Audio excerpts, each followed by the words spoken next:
السلام علیکم ورحمۃ اللہ وبرکاتہ۔ اعوذ باللہ من الشیطان الرجیم۔ الحمد للہ رب العالمین۔ سامعین، لفظ رب کی آج تھوڑی سی تشریح کرنا مقصود ہے۔ رب کہتے کس کو ہے؟ رب کے معنی تو پروردگار کے لکھا ہے، مربی کے لکھا ہے۔ رب کا مفہوم اردو زبان میں ایک لفظ سے ادا نہیں کیا جا سکتا۔ رب کس کو کہتے ہیں؟ رب اصل میں کہتے ہیں اس ذات کو جو بلا پیشگی کسی مٹیریل یعنی خام مال اور بلا کسی نقشہ کے کسی چیز کو موجود کرے، وجود بخشے یعنی خلق کرے، اور آہستہ آہستہ اس کو اس کے حد کمال تک اس طرح پہنچائے کہ جو اس کے منافع کی چیزیں ہیں وہ ساری چیزیں اس کو مہیا کرے، اور جو اس کے لیے ضرر رساں ہے تو اس کو ضرر رساں چیزوں سے اس کی حفاظت بھی کرے۔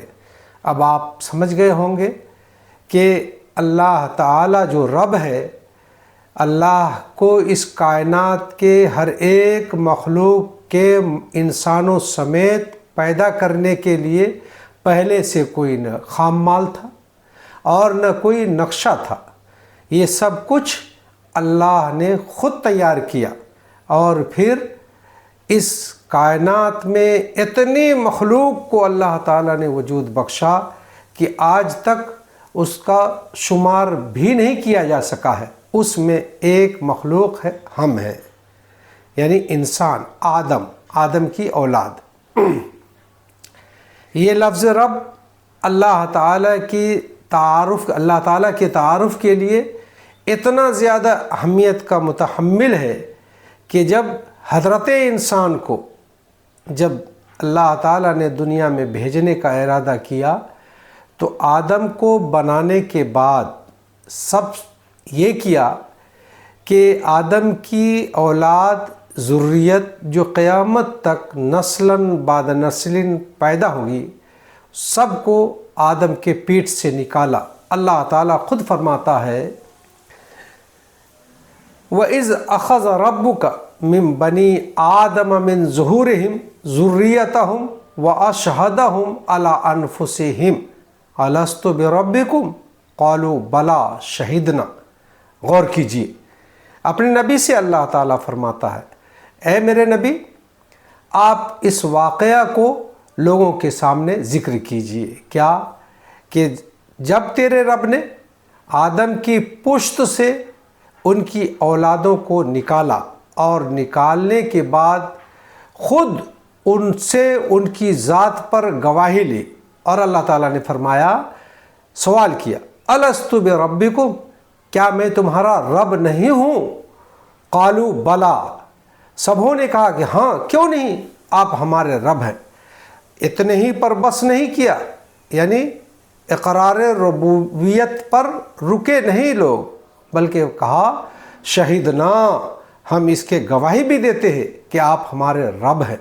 اس سے آپ اندازہ لگا سکتے ہیں کہ رب کا تعارف اللہ تعالیٰ نے دنیا میں بھیجنے سے پہلے انسان کے خمیر میں یہ ڈال دیا، تاکہ دنیا میں آنے کے بعد جو دلائل ربوبیت کائنات میں پھیلے ہوئے ہیں، یا اسی کی تذکیر کے لیے جو اللہ تعالیٰ انبیاء کرام کو بھیجے، اس تذکیر سے، وحی سے، الہام کے ذریعے، عقل کے ذریعے اور کائنات میں پھیلے ہوئے دلائل ربوبیت کے ذریعے سے بندہ کے اندر یہ چیز جاگ جائے کہ یہ تو وہی چیز ہے جس کا ہم سے عہد اللہ تعالیٰ دنیا میں بھیجنے سے پہلے لے چکا ہے۔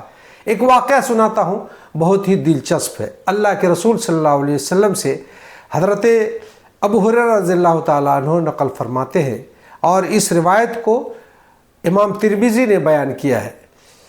اللہ کے رسول صلی اللہ علیہ وسلم، حضرت ابو ہریرہ فرماتے ہیں کہ اللہ کے رسول صلی اللہ علیہ وسلم نے فرمایا، آدم کی پشت سے ان کی اولادوں کو اللہ تعالیٰ نے نکالا، اور دونوں آنکھوں کے درمیان نور دیا اور نور وہ چمکتا ہوا تھا۔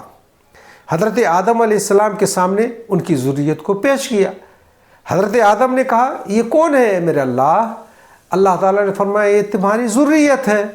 تو اس میں سے ایک شخص کا جو نور تھا وہ بہت زیادہ چمک رہا تھا۔ حضرت آدم نے فرمایا اے اللہ یہ کون ہے جس کا نور اتنا چمک رہا ہے؟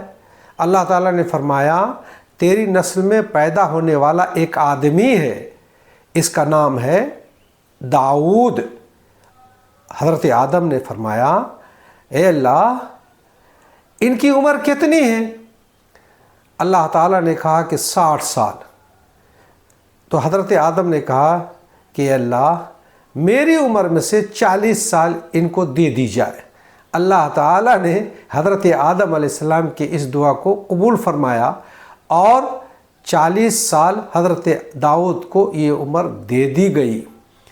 اصل میں عرض یہ کرنا تھا رب کے بارے میں، رب کے رب کی اہمیت۔ تو گویا دنیا میں بھیجنے سے پہلے بھی اللہ تعالیٰ نے اسی ربوبیت کا عہد لیا، اس کو عہد الست کہتے ہیں۔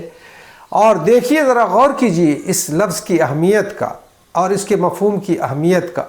جب انسان اس دنیا میں آیا تو اس سے پہلے اسی کا وعدہ عہد لیا گیا، اور جب اس دنیا سے انسان جائے گا اور دوسری دنیا کے دہلیز پر کھڑا ہوگا یعنی قبر میں، تو قبر میں بھی سب سے پہلے یہی سوال کیا جائے گا من ربک، تمہارا رب کون ہے؟ آپ نے غور کیا اس لفظ رب کی کس قدر اہمیت ہے؟